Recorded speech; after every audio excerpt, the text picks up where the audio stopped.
Jadi prinsip dalam ruqyah rumah tangga itu gini, ini simpelnya ya tadi. Kalau ada kasus orang tua meminta anaknya ruqyah, maka prinsip kami orang tua yang ruqyah dulu. Kalau ada anak-anak yang sekarang yang sudah dewasa, dia ingin meruqyah orang tua yang sudah sepuh, maka kami mengatakan kalian anak harus ruqyah dulu.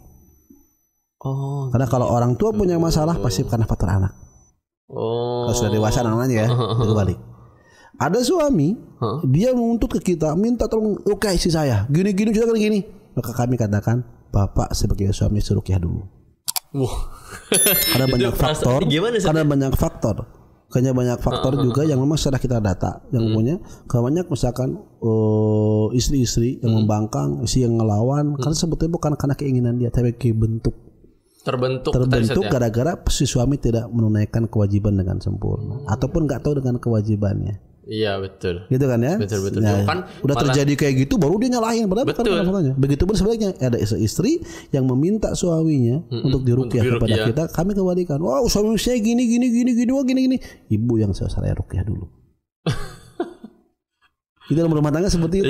Uniknya di situ. Makanya banyak yang marah awalnya, tapi pada akhirnya mereka mulai. Iya, alhamdulillah saatnya kayak gitu ya. Dan ini alhamdulillah kami terapkan pola seperti itu memang betul-betul harus seperti itu memang. Jadi kita nggak mudah percaya dulu sama orang. Ini suami saya gini. Ketika dia berani menceritakan jelekan suaminya, berarti dia. Iya juga ya. Berarti ibu yang harusnya ruqyah dulu. Iya benar juga. Dia kayak seolah jadi membuka aib kan, Ustaz? Kayak gitu. Tanpa disadari kan. Nah makanya udah. Ya sebaliknya jadi dalam rumah tangga itu, ya. Kalau orang tua minta ruqyah anaknya, orang tua dulu yang diruqyah. Anak minta orang tua ruqyah, anak dulu yang diruqyah. Suami minta istrinya diruqyah, suaminya dulu yang diruqyah. Sebaliknya istri yang minta suaminya diruqyah, maka si istri dulu yang diruqyah. Selesai. Berarti ini gambarannya kalau orang dia ngelihat sesuatu ada yang aneh harus ke dirinya dulu nih Ustaz ya. Antum kalau nunjuk kamu salah. Kamu pokoknya yang salah. Kamu semua gara-gara kamu. Dari 5 jari ini yang tunjuk ke antum berapa? 1. Tapi antum gak sadar 3-4 jari ke kita. Banyak setiap masalah yang terjadi bukan karena masalahnya. Kita kebanyakan gini, kita ketika ada masalah fokus kepada masalahnya. Iya betul. Kita sering lupa bahwa apa sih yang memicu masalah itu terjadi. Tidak sedikit gara-gara kita. Antum ketika ada teman antum biasa dulu dekat, kok salah menjauh, nyalahin dia. Kenapa sih kamu gini-gini, kamu salah sama sombong. Antum gak tahu ketika dia dekat antum menyanyiakan dia.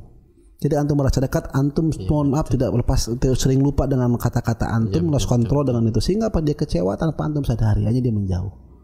Antum fokus kenapa kamu gini, menceritakan ke orang dia gini, padahal sebetulnya dia gitu gara-gara antum, tapi antum gak sadar. Iya. Makanya pentingnya dia banyak muhasabah. Kata Nabi SAW, tuba liman syaghalahu aibu min ayyubinas.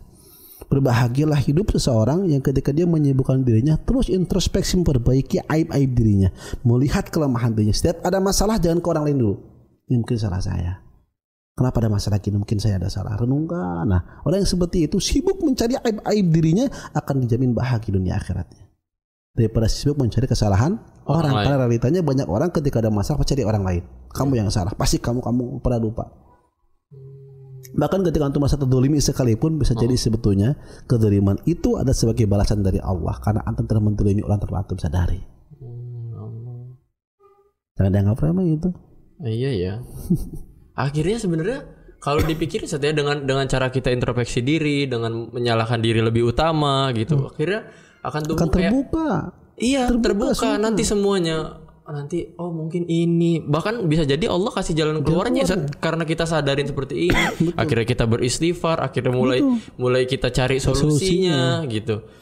Berarti sebenarnya kalau dari antum cerita tadi, sebenarnya ini apa yang sudah terjadi sekarang ini, maksudnya untuk hal-hal yang gangguan jin atau yang sudah rusak, sebenarnya ini rusaknya ini rata-rata karena kurang kesadaran diri kita sendiri. Betul. Dan mereka tuh lebih ya itu tadi ngelihat ketika sudah rusak gitu loh. Mereka nggak peduli atau memang nggak sadar dari awal untuk ngejaga jangan sampai rusaknya itu. Jadi ketika rusak baru tuh udah pusing segala. Ini gimana. Ilustrasi kemarin ada kasus yang di daerah Jawa Timur itu, yang acara yang mau nikah prawedding. Terus dia ambil foto sessionnya, terus dia ada unsur tambahan tampilan pakai mau bakar sebagian lahan, akhirnya 5 hektar 20 hektar di Bromo. 20 hektar terbakar. Wah, itu dan hal sepele kan. Tapi dia nggak sadar kan. Ujungnya dia nggak sadar, malah sekarang katanya malah menyalahkan, mau nuntut pihak pengelola. Iya betul. Padahal betul, kesalahan dari dia sendiri. Betul. Tapi kalau dia memperpanjang, nggak sadar dengan kesalahan dia, makin panjang urusan dia, makin Iya berat. betul. Itulah prinsip hidup seperti itu. Iya benar-benar harus. Setiap dalam masalah rumah tangga semuanya juga, insya Allah dalam rumah tangga kalau ingin selesai, ingin clear, sebetulnya dari diri dia. Jadi setan itu mudah, walaupun ada unsur setan di situ, ada unsur sihir sekalipun, semua kembali kepada perbaikan diri. Makanya Anda dalam beberapa kasus misalkan meruqyah rumah tangga yang memang ada unsur sihir sekalipun, maka kita tidak dibawa kepada arah sihirnya. Itu ini sihir jelas, tapi kita bawa kepada arah pembentengan dirinya, perbaiki dirinya. Karena dalam surat Al-Baqarah 102 Allah berfirman, ini berbicara masalah sihir ya. Ayat 2 nanti antum soal bisa nanti baca, wa ma hum bidzarrina bihi min ahadin la biidznillah, dan tidaklah ya jin itu bisa melemparkan sihirnya untuk memberikan madarat kepada manusia atau kepada seorang pun, itu bisa terjadi illa biidznillah, kecuali izin Allah Subhanahu wa taala. Allah izinkan. Prinsipnya sihir keburukan syaitan bisa terjadi kepada seorang kalau Allah izinkan. Kalau gak izinkan kan pernah terjadi, sehebat apapun. Seluruh manusia mereka bersinergi, mereka berupaya bergerombol, mereka bersama bersyarikat bersatu untuk memberikan keburukan dengan ilmu apapun juga kepada antum. Kalau gak mengizinkan akan terjadi. Satu orang bisa memburukan niat keburukan kepada antum, tapi Allah izinkan terjadi. Tapi Allah tidak akan semudah itu mengizinkan itu terjadi. Nah, gimana? Ya, kalau antum dekat dengan Allah, antum sebagai kekasih Allah, antum selama ini ketergantungan dengan Allah, Allah nggak mungkin akan tega. Allah akan biarkan antum didolimi orang. Allah akan jaga. Nah, berarti masuknya karena kita jauh dari Allah, diri sendiri lagi. Kitanya jauh dari Allah, sering melalaikan Allah, lupa sering kepada Allah, sering melanggar kewajiban kepada Allah. Betul nggak? Betul. Makanya wajar siapapun yang buruk-buruk kalau biarkan aja. Iya. Toh kamu sendiri juga nggak peduli, nggak butuh saya, nggak butuh kata, mungkin bahasa kita kayak gitu. Iya. Ya terserah, aing setiap keburukan dibiarkan begitu saja. Iya. Atau akan rela nggak ada orang yang antum sayangi, peduli ini, nggak mungkin. Antum udah punya anak belum? Udah, Ustaz. Alhamdulillah. Kan kalau anak antum dimarahi tetangga, ridho apa enggak? Ya enggak, Ustaz. Ya, karena kita sayang kepada dia. Iya betul. Dekat dengan kita kan. Betul. Nah begitu pun Allah akan seperti itu, tidak akan semudah itu Allah akan mengizinkan kekasihnya. Ya. Kita ini. Apalagi syaitan mau ganggu, si dasi mau ganggu pun enggak akan diizinkan. Iya benar, Ustaz. Makanya ketika prinsip dalam rumah tangga, semua menunaikan kewajiban sesuai dengan apa yang Allah perintahkan. Semua menerapkan itu insya Allah.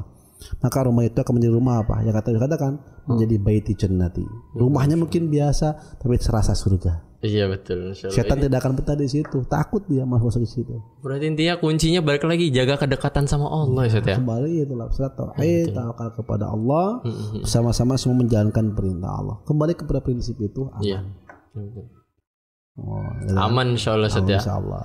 Tapi Ustaz, sebelum berakhir Ustaz, ada nggak sih Ustaz? Maksudnya saya tuh sebenarnya tertarik yang di awal tadi Ustaz. Maksudnya boleh nggak sih Ustaz kalau ceritain antum nih apa yang dirasakan sama ini loh Ustaz, praktisi ruqyah tadi itu apa Ustaz? Salah satunya kalau antum boleh berkenan cerita. Ini sebetulnya Anda berharap ya setiap muslim terutama suami itu harus mempelajari ilmu ruqyah. Harus. Karena ketika kita memahami ilmu ini, karena sekali lagi katakan, ini kami yang memang sering disampaikan dan guru kami menyampaikan, ruqyah ini bukan milik ustaz. Sekali lagi ya, ruqyah itu bukan milik ustaz. Ruqyah bukan milik ustaz. Ruqyah itu bukan hanya milik ustaz. Bukan hanya milik ustaz. Tapi milik kaum muslimin. Semua orang bisa ruqyah. Semua orang. Kita semua punya senjata loh. Antum hafal Quran? Al-Fatihah hafal? Al-Quran hafal? Surat Al-Fatihah hafal? Hafal. Ayat kursi hafal. Hafal. 3 kul hafal. Hafal. Antum sudah punya senjata yang bisa antum gunakan untuk meruqyah. Cukup. Gitu tidak aja, ada orang itu aja. Tapi modalnya karena nggak tahu. Kayak antum kayak anak kecil kan. Iya. Tahu senjata, tahu pisau, tahu bagaimana satu menggunakannya. Iya. Nah kalau antum tahu walaupun itu hanya mungkin ini mohon maaf tusuk gigi. Kalau antum paham ini bisa jadi senjata yang mematikan. Oh iya betul. Nah begitu walaupun antum mungkin baru hafal Al-Fatihah, tapi kalau antum yakin dengan satu Fatihah sebagai apa ya, sebagai ayat Al-Quran, sebagai penyembuh dan sebagai ayat yang bisa menghancurkan dan bisa melapangkan tipu daya setan, dan sebagainya, maka insya Allah itu akan berefek kembali kepada keyakinan. Makanya kami sering katakan bahwa ruqyah ini bukan hanya milik ustaz, kaum muslimin harus belajar tentang ruqyah ini. Ada beberapa memang cara pembentengan yang harus dilakukan oleh. Makanya ketika ada gangguan-gangguan jin di rumah tangga, ya gak usah panik. Kalau suami tahu ya udah ruqyah dulu aja lah suaminya. Kalau istrinya terkena, Kalau gangguan tersebut kepada anak nampaknya ruqyah dulu sama orang tuanya. Jangan terlalu dikit-dikit peruqyah enggak. Karena peruqyah yang baik tidak pernah menanamkan kepada pasiennya atau untuk senantiasa ketergantungan kepada dia, enggak. Ruqyah yang sebenarnya adalah apa, ketika dia memang membantu untuk meruqyah tapi mensyiarkan juga bagaimana yang sakit ini karena gangguan ini dia keterikatan dengan Allah. Benar ya? Itu. Jadi itu ya, dan maghrib ya. Kita insyaallah mudah-mudahan di momentum yang lainnya. Ya harapannya ini bisa benar-benar bermanfaat, benar-benar teredukasi. Semoga Allah mudahkan orang-orang yang sedang dalam gangguan ini mendapatkan solusi dari Allah. Amin Allahumma amin. Yang penting intinya kuncinya tadi jaga kedekatan sama Allah. Terus sadari itu dari awal. Jangan mencegah lebih baik daripada mengobati. Ini kata-kata yang luar biasa. Ini insyaallah jadi penutup lah. Insyaallah. Jazakallahu khairan. Semoga bisa nanti datang ke sini lagi. Amin insyaallah, semoga izinkan insyaallah. Allah ridho insyaallah ke sini lagi. Kasih ya Ustaz. Ya sama-sama. Barakallahu fiik ya. Ya. Assalamualaikum warahmatullahi wabarakatuh. Waalaikumsalam warahmatullahi wabarakatuh.